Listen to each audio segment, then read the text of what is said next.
Thank you, Rob, a really important piece of work. So we've heard about how we collaborate in research, and we've heard about how we're collaborating in the sector around information support. But we want to empower our community and make your voice heard. By working together, we can amplify the voices of all those affected by inherited sight loss. And by speaking out, either as individuals or collectively, we can raise awareness of the impacts of inherited sight loss and educate the public to enhance their understanding. In turn, we can change preconceptions, attitudes, and behaviours. One man who does just that is James Clarke, and I'd like to invite James to present to us now.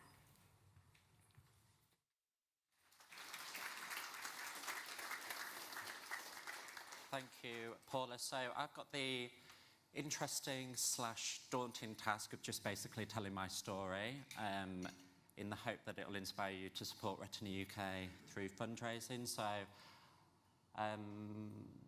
yes, just checking that's ready. I don't need it yet, don't worry. So basically, I have RP.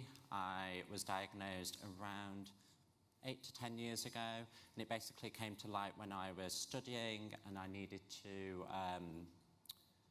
just find out what was going on. I was squinting at whiteboards, which some of you may kind of recognise, and that's basically how it came to light through opticians and various tests. I then was around 20 at the time, doing the standard thing of learning to drive a little bit later than everyone else, and I had a routine eye appointment at the hospital, and they basically told me, and I always remember the date, 2nd of September 2015, that basically I wouldn't be able to continue driving because I had RP, and that was the first day it became real. So yeah, I always kind of describe it as 3 bombshell pieces of news. So I was told I had RP, I was told that I had to be registered as partially sighted there and then, and also that I would be banned from driving before I'd even officially started. So it was a lot to digest. Obviously, I was a young person at the time, and like with anything in life, people take everything for granted. Obviously, I just assumed I'd be able to drive and all the things that come with that, with the confidence and just the freedom to do whatever I wanted to do. But obviously, that was not to be. So then, after obviously a few months of digesting it, kind of doing my own research, I found a charity called RP Fighting Blindness, as it was then, now obviously Retina UK, and just did my own research, started having some conversations. I was working in TV at the time. That was the avenue I was going down. I wanted to work as a TV editor, and I was working on big shows like Coronation Street and Graham Norton and some really huge shows, and that was the avenue I was going down. But anyone who knows me knows I'm the type of person that I need to do something. So after some conversations with the charity, I created an event called Works Up's Got Talent, which, if I could have the slides, please, when you're ready. I'll keep talking. So this is just a couple of photos. So this is just essentially, so you can visualise, it's become a big production now. So I created an event called Works Up's Got Talent. So I'm from Works Up originally, that's where I was born. It's a town near Nottinghamshire and Sheffield, kind of in the middle. And it kind of played to my creative strengths from obviously my media background. So the event, I always laugh when I tell this story because some people would have just got like the local MP or the mayor to be judges, but I went quite big and had celebrity judges from the start and just put that pressure on myself to then keep beating it every year. It sold out with 700 people. And then the rest is history, really. That's kind of where everything started.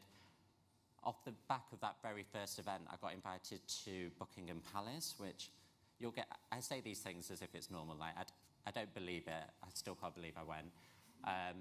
There's a picture, I think, on the next slide. So that's me back in 2016, pre-beard, which I don't like. I need to go again and get a new photo with a beard.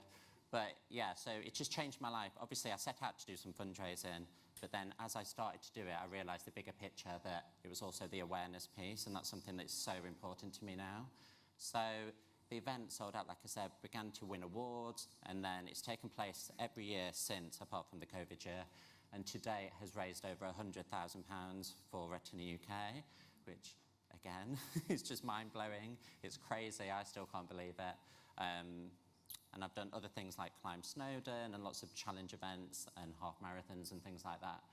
So then as the event got bigger, we got bigger celebrities. So Kim Marsh is probably one of the biggest ones we've had from Coronation Street. She was a host a few years ago, and she's actually coming back this year, which no one knows about, exclusive for you. She's coming back this year, so it's getting bigger and bigger. Like I say, we've done it for 6 years.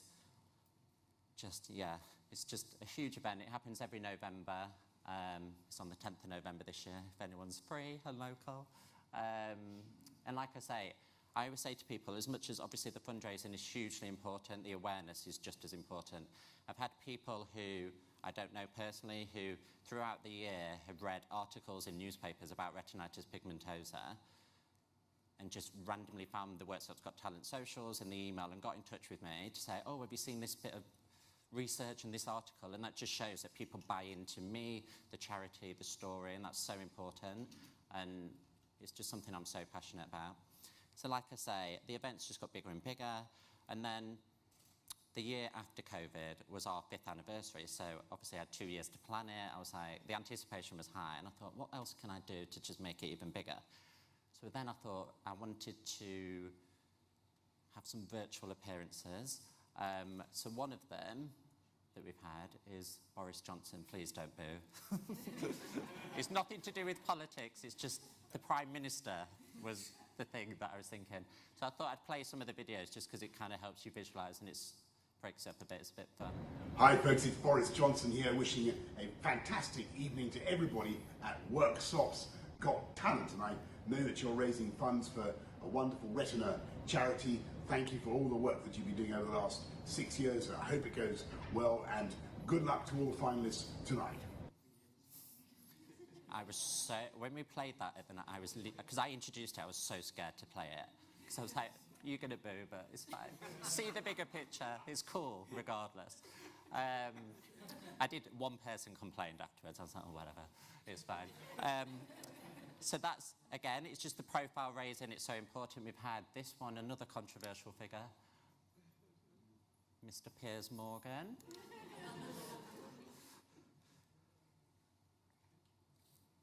Well, good evening, James, and everyone at Worksop's Got Talent. I've heard a lot about your show and the incredible work you're doing for Retina UK. I wanted to send you a quick message to say congratulations. Another hugely successful event. I was a judge, of course, on Britain's Got Talent and America's Got Talent, so I know how important shows like this are. So a big well done to everyone taking part tonight. And James, when are you going to ask me to be a judge? So he wants to be a judge, so we'll see. We'll see. We will see. And then one final video was, again, pretty cool, especially because he doesn't do it anymore, was James Corden on the set of his chat show in LA, which was a big moment. Good evening to everybody at Worksop's Got Talent. It's your 5th anniversary tonight. We're so thrilled for you. I just wanted to send my congratulations to you on 5 incredible years of fundraising for Retina UK. I hope you have the most amazing night. We're thinking of you, and it's just a fact as far as I'm concerned. Worksop has got talent. It has, hasn't it, Matt? Honestly, Matt keeps winding me up, and he's going to have the very first ticket sold this year. He's coming to watch it. So yeah, like, I hope it comes across. Obviously, it's just to make fun moments in the show, but it's also to just continue raising awareness of Retina UK with 3 pretty global names. So it's something I'm super passionate about. But all of this fundraising has made, it's turned such a negative thing into an amazing positive experience for me now. That first year in particular was so hard, especially the first few months. But now, I'm so at peace with it. It's changed my life. I've had so many amazing experiences. I've met so many amazing people. And yeah, what I'm about to say as well, it wouldn't have happened without it. So obviously, like I said, I've been fundraising. I've then changed my career and went down into doing event planning for corporates and then charity. I worked for the NHS last year. And then a certain job came up at Retina UK, and I have now joined Retina UK 2 months ago as their new events and community fundraising manager. And and it's just super exciting at the moment. There's so much coming up, and yeah, I really want to bring everyone along for the ride. I hope one thing I really wanted to get across was, obviously I know I've kind of fundraised on a huge scale now, which, like I say, is just beyond me. But every single donation, every bit of support is hugely appreciated. So whether it's a bake sale, a race, an event of any type, please get in touch with us, because it will be me now that's going to steward and help you along the way. And I hope that, obviously, because you know I live with RP, I've kind of done it, I will become obsessed with your events. I will help you as much as I can. And yeah, especially, obviously, I'm going to be on the fundraising stand today, especially at lunchtime. I was so glad that this was in the morning. Any ideas, or if you just want to come and have a chat, please do. And obviously, everyone watching at home, I'll put my email up on screen, so you can just get in touch anytime. And that is it, james.clarke@retinauk.org.uk. Clarke with an E is my catchphrase. But please do just get in touch. And any ideas you have, I would be more than happy to help. And just one thing I wanted to say as well. Over the years, so 7 years of fundraising for Retina UK now, especially as the years went on, I felt a certain responsibility to make sure, obviously, the money was being well spent. I can honestly say, in the past 2 months, now I work here, like, it gives me goosebumps. The money could not be in safer hands. It's the most incredible team, and I'm so excited. Honestly, I've got so many ideas. It's already been an amazing start, and like I say, just keep your ideas coming. And yeah, any questions, let me know. Thank you.